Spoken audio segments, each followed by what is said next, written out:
कि आज़ाद साहब हमेशा कांग्रेस को ये और राहुल जी को बोलते थे कि ये बार बार बोलते थे मोदी चोर है, चाय बेचने वाला है, तो उनको कोई फ़र्क नहीं पड़ा, उनकी पॉपुलैरिटी और बढ़ती गई और उसकी वजह से लोग एक आम आदमी भी कहने लगा यार ये राहुल गांधी बार बार क्यों चोर बोल रहा है, तो इसका मतलब यही चोर है।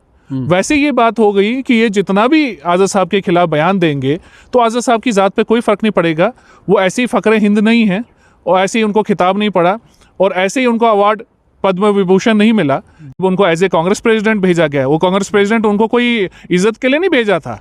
यूपी में उन्होंने 25 सीटें फिर भी निकाल के दी थी, उनको एज ए सज़ा भेजा था इन्होंने कि नहीं जी हाँ जाओ जे एंड के कश्मीर में, लेकिन जम्मू कश्मीर में उन्होंने यहाँ पे 20 सीटें निकाल के दी। आज ये बोलते हैं ना क्या किया है, आज जो उनके नाम से जीते थे, उनके नाम से एमएलए बने थे, उन्होंने हर जगह कहा था नहीं जी आपका एमएलए भी मैं ही, आपका सरपंच भी मैं ही, आपका एमपी भी मैं ही, तो उनके नाम पर वोट मिला था। जो प्रेसिडेंट आज कहता है कि आज़ाद साहब ने किया क्या है, तो मुझे भी याद है कि हर जगह पे और यहाँ भी बलेस में भी मुझे याद है जो लास्ट कैंपेन में था, उन्होंने बोला था कि यहाँ बट मार्केट में उनके कैंपेन में लास्ट का जो दिन था उन्होंने बोला था आपका एमएलए भी मैं ही, आपका सरपंच भी वही, आपका एमपी भी वही।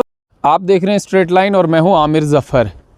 गुलाम नबी आज़ाद के डीएनए में गद्दारी है और उसके ख़ानदान के डीएनए में भी गद्दारी है। ये बात जो है यहाँ के बीडीसी चेयरपर्सन जो गुलाम नबी आज़ाद के आबाई गांव से ताल्लुक़ रखते हैं वो यहाँ पे स्पष्ट कर दी है। और जब ये बात जो है उन्होंने कांग्रेस के डेलीगेट्स की मीटिंग हो रही थी गुंदों के हेलीपैड पे, वहाँ पे कही है। अब इस बात को आज़ाद साहब के ख़ानदान के सदस्य किस तरीके से, किस नज़रिए से देखते हैं, हम इनसे जानने की कोशिश करते हैं। महबूब साहब, आप गुलाम नबी आज़ाद के ख़ानदान के सदस्य हैं, आप पे बहुत बड़ा आरोप जो है वो लग चुका है कि इनके डीएनए में गद्दारी है। किस नज़रिए से आप इस सब चीज़ों को देखते हैं? देखिए, पहले तो मैं शुक्रिया अदा करता हूं कि आप हमारे पास आए कि इंटरव्यू लेने के लिए। रहा सवाल जिन्होंने बोला, मैं उनका नाम भी नहीं लेना चाहता क्योंकि मैं नहीं चाहता कि अब मेरे लिए तो कोई बात पहले भी नहीं रखते थे, क्योंकि पहले से उनकी कोशिश थी कि आज़ाद साहब के नाम को और हमारे घर के नाम को ख़राब करने की। तो इसका जवाब तो सिर्फ ये है कि ख़राबी तो पहले उनको अपने डीएनए में भी देखनी चाहिए। और रहा सवाल, मैं हमारे भाई नदीम को मैं बोलूँगा कि ऐसे जैसे जो एंटी सोशल एलिमेंट्स में कहूँगा कि ये भाईचारा ख़राब करते हैं, इनको स्टेज के आमने सामने भी नहीं बिठाना चाहिए और उन प्रोग्रामों में भी इनवाइट नहीं करना चाहिए कि जिससे माहौल ही ख़राब कर दें। क्योंकि आवाम, भले इसकी आवाम पहले ही इन चीज़ों की वजह से बहुत परेशान रही है कि जो लड़ाइयाँ रही, आपने देखा हमेशा घरों में भाईचारे का ख़राबी हुई, तो आवाम अब इन चीज़ों को नहीं चाहती। तो मैं अपने इसी आपके चैनल के माध्यम से मैं चेतावनी देना चाहता हूँ और ऐसे जैसे लोगों को कि अपने ज़बान पे कंट्रोल रखें, क्योंकि हमारे पर कोई फ़र्क नहीं पड़ेगा। जैसे कि मैं आपको बताऊँ कि आज़ाद साहब हमेशा कांग्रेस को ये और राहुल जी को बोलते थे कि ये बार बार बोलते थे मोदी चोर है, चाय बेचने वाला है, तो उनको कोई फ़र्क नहीं पड़ा, उनकी पॉपुलैरिटी और बढ़ती गई और उसकी वजह से लोग एक आम आदमी भी कहने लगा यार ये राहुल गांधी बार बार क्यों चोर बोल रहा है, तो इसका मतलब यही चोर है। वैसे ये बात हो गई कि ये जितना भी आज़ाद साहब के खिलाफ बयान देंगे तो आज़ाद साहब की ज़ात पे कोई फ़र्क नहीं पड़ेगा, वो ऐसे ही फ़ख्र हिंद नहीं है और ऐसे ही उनको खिताब नहीं पड़ा और ऐसे ही उनको अवार्ड पद्म विभूषण नहीं मिला कि उनकी एक शख्सियत है, उनका एक बहुत बड़ा कद है, जो उन्होंने काम किए हैं। तो इसलिए मुझे तो नहीं लगता कि इस पर कोई जवाब देना, हमने जितना जवाब देना था वो दे दिया। आज़ाद साहब जो आज रात दिन काम कर, मगर आज ज़्यादा गुलाम नबी आज़ाद साहब को काम करते हुए देखा जा रहा है। पूरे जम्मू कश्मीर के अगर बात की जाए तो जम्मू कश्मीर के अंदर आज ज़्यादा गुलाम नबी आज़ाद जो है वो काम कर रहे हैं एज़ कम्पेयर टू अगर 50 साल का कैरियर देखा जाए, उसमें इतनी मेहनत नहीं थी जितनी आज हो रही है। क्या ये DAP बनाने का कारण रहा कि एक नई पॉलिटिकल ऑर्गेनाइजेशन, नई पॉलिटिकल पार्टी बनाई है, क्या ये तभी जो है आजकल 18-18 घंटे जो है काम कर रहे हैं? नहीं, ये पहले भी है। आप देखिए कि 1975 के बाद जब भी कांग्रेस इधर तो ख़त्म हो गई थी, आज़ाद साहब ने रिव्यू किया, जब उनको एज ए कांग्रेस प्रेसिडेंट भेजा गया, वो कांग्रेस प्रेसिडेंट उनको कोई इज्जत के लिए नहीं भेजा था। यूपी में उन्होंने 25 सीटें फिर भी निकाल के दी थी, उनको एज ए सज़ा भेजा था इन्होंने कि नहीं जी हाँ जाओ जे एंड के कश्मीर में, लेकिन जम्मू कश्मीर में उन्होंने यहाँ पे 20 सीटें निकाल के दी। आज ये बोलते हैं ना क्या किया है, आज जो उनके नाम से जीते थे, उनके नाम से एमएलए बने थे, उन्होंने हर जगह कहा था नहीं जी आपका एमएलए भी मैं ही, आपका सरपंच भी मैं ही, आपका एमपी भी मैं ही, तो उनके नाम पर वोट मिला था। जो प्रेसिडेंट आज कहता है कि आज़ाद साहब ने किया क्या है, तो मुझे भी याद है कि हर जगह पे और यहाँ भी बलेस में भी मुझे याद है जो लास्ट कैंपेन में था, उन्होंने बोला था कि यहाँ बट मार्केट में उनके कैंपेन में लास्ट का जो दिन था, उन्होंने बोला था आपका MLA भी वहीं, आपका सरपंच भी वहीं, आपका MP भी वहीं। वो लोग तो बोलते हैं आज़ाद साहब को आपके पास कपड़ा नहीं था, आपके पास चप्पल नहीं थी, आपके पास जैकेट नहीं थी, आप तो यहाँ से चले गई थी और इंदिरा गांधी ने आपको ये सब कपड़े पहनाए। देखिए, हमारे बड़े दादाजी गुलाम रसूल आज़ाद साहब 1955 में इंग्लैंड गए। तब जम्मू प्रोविंस में नहीं पता था कि डोडा डिस्ट्रिक्ट क्या है, फिर गुंदोक क्या है, फिर सोती क्या है। उस एरिया को रिप्रेजेंट वहाँ किया था, 1 साल पढ़ाई की थी वहाँ पे।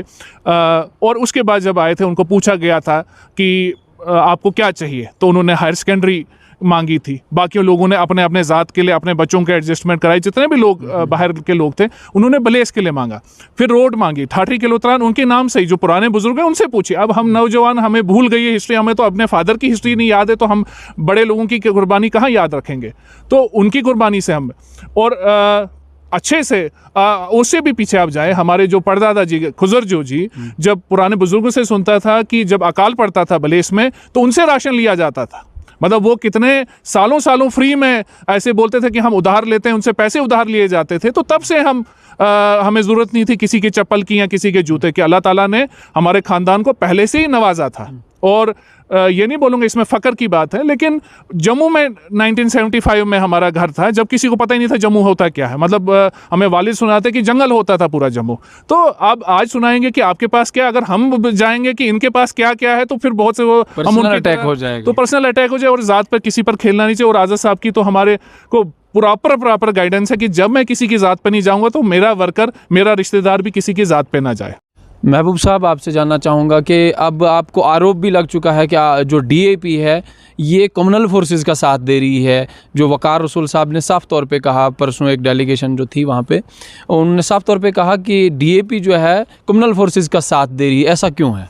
देखिए, ये तो बौखलाहट है। जब भी कोई पार्टी बनती है हमेशा एक अपोजिशन वाले बोलते हैं ये BJP ने बनाया, और जब BJP थी तो कांग्रेस की गवर्नमेंट थी तब बोलते कांग्रेस ने ये पार्टी नहीं तैयार की। ये तो बौखलाहट में हमेशा बोलते हैं कि ये वो बात होती है कि एक दुकान खुल रही है तो दूसरी दुकान ना खुलना है, तो एक परेशानी रहती।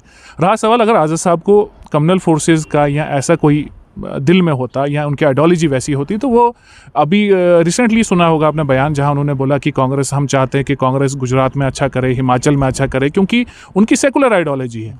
वो हमेशा जब भी आप उनके बयान पढ़ें सुने, वो हमेशा कहते हैं कि सियासत जो है डेवलपमेंट के लिए है, खिदमत खलक के लिए है, ना कि धर्म के लिए है।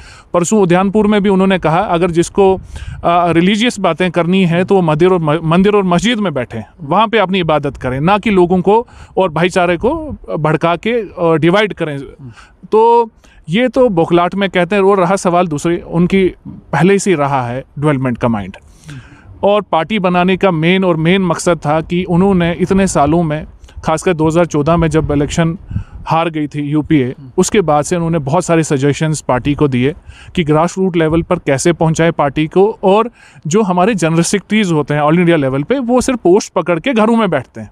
अपनी जो एरियाज़ दिया थे, वो मेन सजेशन उनका था कि वो होटलों में, 5 स्टार होटल में बैठते, कॉन्स्टिट्यूंसीज़ में नहीं जाते हैं। जैसे आज़ाद साहब ने हमेशा अपने बयान में कहा कि जब भी उनको इंचार्ज बनाया गया तो वो स्टेट उन्होंने जीत के दी और कांग्रेस के खाते में डाली, ना कि उन्होंने कोई पर्सनल उसे बेनिफिट उठाया। रहा सवाल, फिर लोग कहेंगे कि नहीं जी उनको पार्टी ने दिया। पार्टी ने कुछ नहीं दिया। जो उन्होंने मेहनत की, उनको मैनेजर ऑफ कांग्रेस कहा जाता था, मैनेजर ऑफ गवर्नमेंट कहा जाता था कि किस तरह से वो सलाह करके गवर्नमेंट कांग्रेस की बना के देते थे और झोली में भरते थे कांग्रेस के। एहसान नहीं, अगर उन्होंने पोस्टें लिए तो अपने मेहनत के दम से लिए है, ना कि कोई एहसान पार्टी ने किया। फिर रहा सवाल, एक और बयान सुना कि नहीं जी अगर आज़ाद साहब ने एज ए CM इधर काम किया है तो मनमोहन सिंह का। अरे मनमोहन सिंह तो उस टाइम प्राइम मिनिस्टर थे और उस टाइम कांग्रेस की और भी गवर्नमेंटें थी, और भी स्टेटों में गवर्नमेंट थे, और भी स्टेटों में CM थे। उन्हीं का नाम क्यों बार बार फ़ख्र हिंद? और यहाँ नहीं, उस टाइम अमेरिका में जो क्या कहते हैं प्रेसिडेंट थे, उन्होंने आज़ाद साहब का नाम लिया था कि इतना अच्छा जम्मू और कश्मीर में काम हुआ कि खुशहाली का जो दौर निकला, रोडें बनी, हमारे सड़कें बने, डिस्ट्रिक्ट बने। यहीं आप बलेस की छोड़ा, बलेस की बात करें कि कितनी रोडें आज़ाद साहब की देन है। आज तो वो कह रहे हैं, वकार रसूल साहब तो कह रहे हैं ये सब नाज साहब ने दिया है, एकदम से पलटवार कर दिया है, ये सब नाज साहब ने दिया है। अस्पताल, सड़कें, स्कूल, जितने भी काम है ये तो नियाज साहब ने किया है। आज़ाद साहब का तो आज नाम ही नहीं लिया जा रहा है। अगर वो वैसा होता, मैं नहीं उस बात पे जाता, पर्सनल अटैक आ जाता, फिर वो 2009 से 2012 तक क्यों नहीं फिर चीज़ें हुई? जब आज़ाद साहब CM थे, यहाँ आज़ाद साहब सेंटर में मिनिस्टर थे, पूरी यहाँ की गवर्नमेंट को सपोर्ट था। मतलब यहाँ पे जब मुफ्ती साहब थे तो उनको फुल सपोर्ट था। 24,000 करोड़ आज़ाद साहब ने दिलाया यहाँ पे। वो तब कहा जाता है कि नहीं जी, अगर पूरा नोट बिछे होते पूरे जम्मू कश्मीर में तब भी काम थे। और वही प्रोजेक्ट आज भी शुरू हो रहे हैं। आज़ाद साहब का विजन था तभी चीज़ें बनी हैं, तभी कश्मीर में टूरिज्म क्या कहते हैं टुलिप गार्डन बना, तभी आप यहाँ पे देखे जम्मू में जो फिश एक्वेरियम है। छोटी छोटी चीज़ें और बड़ी बड़ी चीज़ें भी बताऊंगा, क्योंकि वो हमेशा चाहते थे जम्मू कश्मीर तरक्की करे। उनका हमेशा एक नारा था कि अगर जम्मू कश्मीर कहीं भी हो अपने पैरों पर खड़े हो। मतलब हमारे नौजवान कल बाहर, अभी भी वो चाहते हैं कि हमारे नौजवान बाहर काम करने जाए। जैसे आपने कोविड में देखा होगा कि हमारे लेबर भूटान बर्मा कहाँ फंसी और कितनी परेशानियों का सामना हुआ। आज़ाद साहब चाहते हैं कि यहीं रोज़गार हो, यहीं टूरिज्म आ जाए, यहीं पे फैक्ट्रियाँ आए, यहीं पे बच्चे अपना काम करें और बाहर जाने की ज़रूरत ना पड़े। उनका तो विजन यही है। वो अब लास्ट मोमेंट पे जहाँ उनका एक रिटायरमेंट का लोग बोलते हैं, लेकिन आज उनको सिर्फ एक ही ख्वाहिश है कि मैं जाते जाते जम्मू कश्मीर के लिए ऐसा काम कर जाऊँ कि ज़िंदगी भर लोग याद रखेंगे कि नहीं जी जम्मू कश्मीर का एक सपूत पैदा हुआ था। ये उनको अपनी गर्ज नहीं है। या वो हमारे लिए, हम जितने भी रिश्तेदार हैं या खानदान के लोग हैं, आप दोस्तों के लिए वो सीएम बनना चाहते हैं, या उनको कोई ईडी का डर है या सीबीआई का डर है, या उनकी कोई फैक्ट्री बंद हो गई है, या और किसी को एडजस्ट करना है, या बच्चों के लिए उनको अब लास्ट में जो सियासतदान करते हैं कि बच्चों के एडजस्टमेंट के लिए रोते हैं हमेशा कि उनको कैसे एमएलए बनाए हमारे पास, तो उनको वो शौक ही नहीं है। वो सिर्फ चाहते हैं कि जम्मू कश्मीर की तरक्की के लिए जितना हो सके उसके लिए वो रात दिन कर रहे हैं। और हमारे साथ ये थे महबूब साहब, जिन्होंने साफ तौर पे ये कहा कि कहीं ना कहीं चूक हो गई है उन लोगों से जिन लोगों ने जो है डीएनए पे सवाल खड़ा किया है, और उन लोगों को अभी भी संभल जाना चाहिए। ऐसा जो है पर्सनल अटैक वो नहीं करे। हाँ, ये है कि वो अपनी पॉलिटिकल पार्टी में नई ज्वाइनिंग करवा सकते हैं, नए नए लोग जोड़ सकते हैं, उससे हमें कोई परेशानी नहीं है। मगर जो पर्सनल अटैक हम पे हो रहे हैं उसको इग्नोर करना चाहिए उन लोगों को। आप फ़िलहाल जो है जुड़ते रहिए स्ट्रेट लाइन के साथ।